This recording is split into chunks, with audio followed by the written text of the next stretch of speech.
అందరికీ జై భీమ్. నా పేరు జెసికా. 4వ తరగతి చదువుతున్నాను.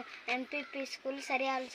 రాజ్యాంగాన్ని చదువు, నీ హక్కులు తెలుసుకో, రాజ్యాంగాన్ని చేతపట్టు, రాజకీయం నేర్చుకో, రాజ్యాంగాన్ని కాపాడు, అది నిన్ను కాపాడుతుంది. అందరికీ జై భీమ్.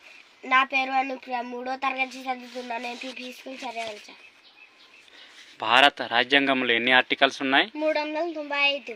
ఆర్టికల్ 1 నుంచి 4 వరకు, భూభాగ పరిధి, ఆర్టికల్ 5 నుంచి 11 వరకు, పౌరసత్వం, ఆర్టికల్ 12 నుంచి 35 వరకు, ప్రాథమిక హక్కులు, ఆర్టికల్ 36 నుంచి 51 వరకు, ఆదేశిక సూత్రాలు, ఆర్టికల్ 51A, ప్రాథమిక విధులు, ఆర్టికల్ 52 నుంచి 78 వరకు, రాష్ట్రపతి, ఉపరాష్ట్రపతి, ప్రధానమంత్రి, మంత్రి మండలి, అటార్నీ జనరల్, ఆర్టికల్ 79 నుంచి 122 వరకు, పార్లమెంటు, దాని విధి విధానములు, ఆర్టికల్ 123,